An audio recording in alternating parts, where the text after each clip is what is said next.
మా అమ్మ నాన్న దగ్గరికి వెళ్ళి నేను ఎవడగనమన్నాడు అన్నాను అనుకో, నన్ను చెప్పు తీసుకుని 30 సార్లు కొట్టినా తప్పులేదు. అలా అనొచ్చా అమ్మ నాన్న దగ్గరికి వెళ్ళి? నిన్ను ఎవడగనమన్నాడు?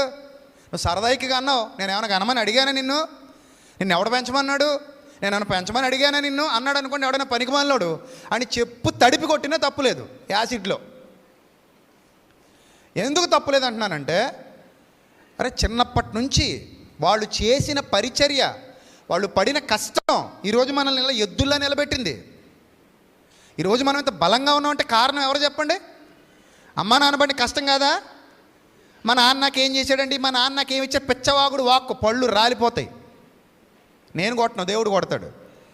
ఏ బండి వేసుకెళ్ళి ఏ సంబంధం గుద్దేస్తావు, అప్పుడు పెట్టుడు పళ్ళు కట్టుడు పళ్ళు పెట్టించుకు తిరుగుతావు. మా నాన్న నాకేం చేశాడు, మా అమ్మ నాకేం చేసింది, పిచ్చవాగుడు వాక్ ఎప్పుడును. మీ అమ్మ లేకపోతే నీ బతుకులేదు, మీ నాన్న లేకపోతే నీ బతుకులేదు. ఈరోజు మనం ఈ స్టేటస్లో ఉన్నామంటే అది అమ్మా నాన్నలకు చలవ. నువ్వు ఎక్కువ, ఇంకా నీ కాళ్ళ కింద భుజాలు ఇంకా నాన్న మోపడు. నీకు దున్నపోతలు ఎదిగో కాబట్టి నువ్వు కష్టపడి పైకెక్కు.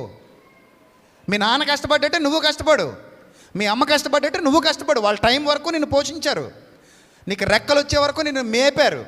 ఈరోజు ఎగురు. అంతేగాని నా మెడలో సైన్ లేదు, నడుకు వడ్డానో లేదు, గాడిద గుడ్డు లేదు, 10 ఎకరాల పొలం లేదు, గాలి మాటలు చెప్పుకో. మీ నాన్నకి ఏమీ లేదు. ఏమీ లేకుండా మీ నాన్న అంత ప్రయోజకుడైనప్పుడు ఏదో కొద్దిగా నీకు ఒత్తి అందించిన తర్వాత నువ్వు ఇంకా ప్రయోజకుడు అవ్వాలి తప్ప నాన్నకు పడి ఆడవకూడదు. అవునా కదా? మీరు చెప్పండి, చెప్పేది రైటా రాంగా? రైట్. ఆ తల్లిదండ్రులకు విధేయత చూపించాలి, ఆ తల్లిదండ్రులకు లోబడాలి, ఆ తల్లిదండ్రులకు గౌరవించాలి. నువ్వు నాకు ఏమి ఇచ్చావేంటి, నీకు భోజనం పెట్టడానికి అని అమ్మని అన్నావు అనుకో, నిజంగా దేవుడు అలాంటి దౌర్భాగ్యులు. అందుకే లోయ కాకులు ఆడి కళ్ళు ఏం చేస్తాయట, పీకేస్తాయి అన్నాడు. లోయ కాకుల్ని కళ్ళు ఎత్తుకుపోతారా దౌర్భాగ్యుడు అన్నాడు. శాపం అది. నీ దీపం కారు చీకట్లో ఆరిపోద్దట, అంటే ఏ గోతులోనే పడిపోతావు ఇంకంతే. శాపం అది. ఎందుకంటే మీ అమ్మ నాన్నల కష్టమై రోజు నేను ఇంతటి వాణ్ణి చేసింది, నువ్వు ఇంకా ఎదగడానికి నీకు అవకాశం ఇచ్చింది. ఆ రోజు నేను వదిలేసి ఉంటే ఎక్కడో చచ్చేవాడివి, చేర్చి గుక్క తిప్పుకోక చచ్చేవాడివి.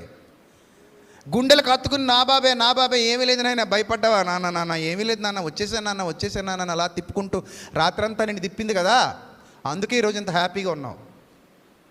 ఫారెక్స్ డబ్బా అయిపోయిందండి, సెర్లక్ డబ్బా అయిపోయిందండి, పళ్ళు పప్పులు అయిపోయినాయి అంటే పరుగు నీళ్ళు తెచ్చేసాడు కదా. తాను కొనుక్కోవడం కూడా మానేసి, అరే పిల్లాడికి పెట్టుబడి పెట్టాలి, చదివించుకోవాలి, అక్కడో అప్పో చేసి బాగా చదివించాలని చదివించాడు నిన్ను. ఆ చదువుకు నువ్వే న్యాయం చేసుకో, ఆ పడిన కష్టాన్ని నువ్వే న్యాయం చేసుకో. మీ నాన్న ఎక్కించాల్సినంత ఎక్కించాడు, ఇక నువ్వే ఎగబాకాలి పైకి. ఇంకా మీ నాన్న రోజు నీ వెనకాల తిరగడు. అర్థమైందా? ఇప్పుడు నేను వచ్చి నువ్వు లేకపోతే ఇంకో నాన్న అన్నావు అనుకో, ఇప్పుడు ఏమనాలి నిన్ను? ఏమనాలి? దౌర్భాగ్యుడే నిన్ను. దైవజనుడు కూడా అలాంటుడే. నువ్వు లేకపోతే ఇంకొకడు, నువ్వు లేకపోతే ఆడు. ఎప్పుడు అంటాం మనం ఈ మాటలు? అన్ని ఆకులు అమర్చేసిన తర్వాత చక్కగా ఆకు ముందు కూర్చొని తింటూ తప్పది. వాడు ఏమైనా తప్పు చేస్తే నిలది. పేతురు తప్పు చేసినప్పుడు పౌలు నిలదీశాడు. వాడు తప్పు చేస్తే అప్పుడు అడుగెళ్ళి, ఇప్పుడు మా నాన్న తప్పు చేసినా నేను ఏమంటాను, నాన్న నువ్వు చేసేది తప్పు కదా నాన్న, మా అందరికీ చెప్పాల్సినోడు నువ్వు ఎలా చేస్తే ఎలా నాన్న అంటాను. I'm right? మా అమ్మ తప్పు చేసింది అనుకో, మీ అమ్మ తప్పు చేసింది అనుకో, ఏమంటారు వెళ్ళి, అమ్మ ఏందమ్మా నువ్వు పెద్దదానివి కదా, ఎంతమందికి చెప్పాల్సిందని ఇలా చేస్తే ఎలా అమ్మ అని చెప్తాం. అది పద్ధతి. కానీ అలా కాకుండా అమ్మ పద్ధతిగా ఉన్నప్పుడు, ఆ నాన్న యథార్థవంతుడిగా ఉన్నప్పుడు మనం నోటుకొచ్చినట్టు వాగడం ఎలా తప్పో ఈరోజు కూడా చాలామంది సత్యం బోధించే వాళ్ళ సంఘ నాయకుల విషయంలో కూడా అలా మాట్లాడేవాళ్ళు ఉన్నారు. చాలా తప్పది. అసలు వాడే లేకపోయి ఉంటే మనం ఎక్కడున్నాం? వాడే లేకపోయి ఉంటే మనకు పరిచర్య ఎక్కడది? నువ్వేమైనా చేయగలవా? చెయ్యి. అలాగే చేసి చూపించు. చేయగలవా? చేయలేవు. కానీ ఏం మాడతావు? నోటుకొచ్చినట్టు మాడతావు. తప్పు.